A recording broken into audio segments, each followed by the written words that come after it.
दिख रहा है। चलिए भाई देखिए, आज मैं नए टॉपिक के साथ आप लोगों के सामने उपस्थित हुआ हूँ, जिसका नाम है शतांश क्रमांक। हम लोग इसको बोलते हैं परसेंटाइल रैंक।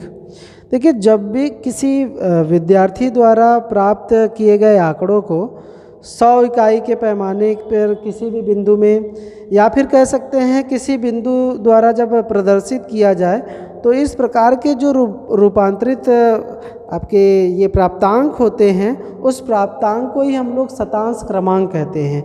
जब कोई भी व्यक्ति हो अर्जित करता है कोई भी प्राप्तांक या आंकड़ा, तो उसी आधार पर जब बनाए जाते हैं और उस आधार पर उस विशेषताओं के रूप में अर्जित जो परीक्षाएं होती हैं, जो प्राप्तांक होते हैं, उसको जब निरूपित करने का जो काम किया जाता है, वो निरूपण का काम ही शतांश क्रमांक कहलाता है। क्योंकि आप देखे होंगे कि बहुत सारे ऐसे प्राप्तांक, जैसे आजकल परीक्षाओं के भी प्राप्तांक होते हैं ना, तो उस प्राप्तांक को निरूपण करने का काम यही परसेंटाइल रैंक ही करता है, जिसके आधार पर दिखाया जाता है कि इतने रैंक के हैं, उतने रैंक के हैं, तो ये परसेंटाइल रैंक ही बताता है। अब इस रैंक को भी गणना करने के लिए आप कह सकते हैं कि इसके भी दो तरीके होते हैं। एक होता है अव्यवस्थित आंकड़ों का, दूसरा होता है व्यवस्थित आंकड़ों का। तो सबसे पहले हम लोग बात वही कर लेते हैं अव्यवस्थित आंकड़ों में। तो अव्यवस्थित आंकड़ों के लिए यहाँ पर जो फार्मूला दिया हुआ है PR, शतांश क्रमांक को प्रदर्शित करने के लिए PR द्वारा व्यक्त किया जाता है, सांकेतिक चिन्ह इसका PR है। तो PR बराबर 100 माइनस कोष्ठ में 100R माइनस 50/n। अब यहाँ PR क्या है, तो इसको हम शतांश क्रमांक कहते हैं। n क्या है, कैपिटल N, तो प्राप्त आंकड़ों की संख्या बोलते हैं इसको। और R बराबर क्या होता है, प्राप्त आंकड़े जिसका हमें प्रतिशत क्रमांक ज्ञात करना है। ठीक है, ये है फार्मूला। अब इसी बेस पे आप लोगों के सामने सवाल पूछ देता है कि जैसे मान लीजिए मैंने एक ये सवाल लिखा हुआ है। अब ये सवाल मान लीजिए ये आपके सामने दिया हुआ है, कह रहा है एक कक्षा में मान लीजिए 50 छात्र हैं, तो n क्या है, 50 है। अब कह रहा है उन छात्रों के शतांश क्रमांक की गणना कीजिए जिसका पदक्रम दिया हुआ है 2, 4, 7। बात समझ में आया? प्रश्न ये है कि एक कक्षा में कितने छात्र हैं, 50 छात्र हैं। अब उन छात्रों का शतांश क्रमांक की गणना करने के लिए कह रहा है, और जिनका पदक्रम क्या है, दूसरा और चौथा है 7वां। मैंने कहा ना कि निरूपित किया जाता है किसके द्वारा, परसेंटाइल रैंक के द्वारा। तो यहाँ पे ये ज्ञात करना है। ठीक, तो पहले 2 का ही ज्ञात कर लेते हैं।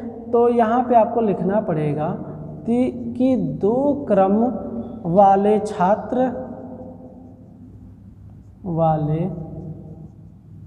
छात्र का शतांश क्रमांक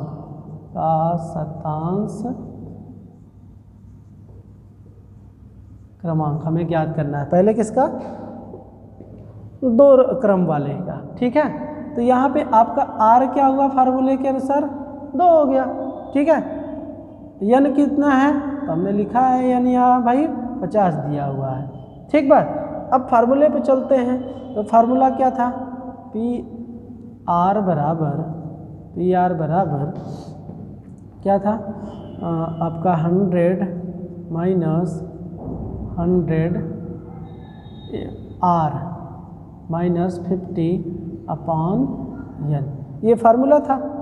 ठीक है, अब इसी फार्मूले पे बस मान आपको रखना है। R की वैल्यू दिया हुआ है, कितना दिया हुआ है भाई, 2 दिया है, तो गुणे 2 हो जाएगा, माइनस 50/n की वैल्यू भी कितना दिया हुआ है, 50 दिया हुआ है। बस सॉल्व कर दीजिए, कुछ नहीं करना है इसमें। कितना हो गया, 200। 200 में से 50 घटाएंगे, कितना आएगा, 150। 150 बटे 50 कितना हो जाएगा, 5×3 = 15। ठीक, अब इसमें 100 में से 3 घटाएंगे, कितना आएगा, 97। तो PR इसका कितना आ गया, दूसरे वाले का 97 आ गया। है कुछ दम सवाल में, कुछ नहीं है भाई, बस फार्मूले पर रख करके दूसरा पद पूछ रहा है, तीसरा पूछ रहा है, निकाल दीजिए सबका, है कि नहीं। चलिए, दूसरा का निकाल दिए। अब हम लोगों के सामने किसका पूछ रहा है, चौथे का पूछ रहा है।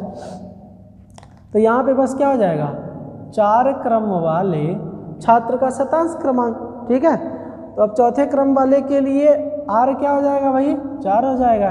n कितना है, तो 50 ही है, इसमें तो कोई हेर फेर होने वाला नहीं है कि नहीं। बस फार्मूला आप लोग याद रखिएगा, 100 माइनस 100R माइनस 50 अपान का n। ये मार्कर थोड़ा कम चलने लगा है क्या, 1 मिनट, चलो ये सही चल रहा है। अब यहाँ पे देखिए 100 माइनस इसकी वैल्यू कितनी है भाई, 100 इंटू इसका कितना है, 4 है, माइनस 50 अपान कितने 50। तो 100 माइनस का ये कितना हो गया, 400 हो गया। 400 माइनस 50 करेंगे, डायरेक्ट लिख देते हैं 350, 350, ठीक है, बटे कितना 50, 0 0 कट गया। फिर उसके बाद या फिर आप ऐसे भी डायरेक्ट काट सकते थे, 5 7 35। तो 100 माइनस 7 इसका मतलब कितना हो गया 93। तो इसका PR जो आया वो कितना आया 93। किसका, 4 क्रम वाले छात्र का शतांश क्रम जो है वो 93 आ गया। अब उसी प्रकार से आप लोगों से क्या पूछा है, 7 का भी पूछा है, 7 का भी निकाल देते हैं इसी फार्मूले पे। इसको साफ ही कर देते हैं, बस यहाँ पे क्या करना है आपको, ये 7 बना लेना है, ठीक है। तो 100 माइनस का यहाँ कितना हो जाएगा, 100 इंटू 7 माइनस 50 अपान n की वैल्यू भी रख देते हैं 50 है, ये n यहाँ पे। तो 100 माइनस ये 700 हो गया, 700 माइनस 50 बटे 50 कितना हो जाएगा 650।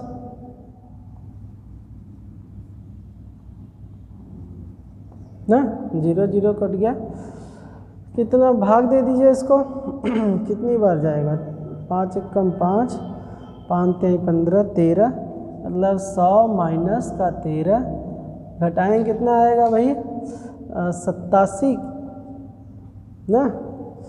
तो PR इसका कितना हो गया 7 का 87। कुछ नहीं करना है, बहुत आसान है, एकदम हलवा है कि नहीं। 2-2 मिनट में मारेंगे आप लोग, एकदम धुआं हो जाएगा शतांश क्रमांक को। बस आप लोगों से जो क्रम पूछ रहा है उस क्रम के अनुसार मान को रखते चले जाइए। जैसे यहाँ पे चौथे के बाद कौन सा था, 7वें क्रम वाले छात्र का शतांश क्रमांक, ये आपके सामने निकाल दिया आप लोगों ने। तो बस आसानी से सवाल को बस पढ़िए, समझिए कि n क्या है, R वैल्यू क्या दिया हुआ है, उसके अनुसार फार्मूले पे रख करके शतांश क्रमांक आप आसानी से निकाल सकते हैं, नो डाउट, इजी है एकदम, ठीक है। चलो आप लोगों को समझ में आ गया होगा ये सवाल।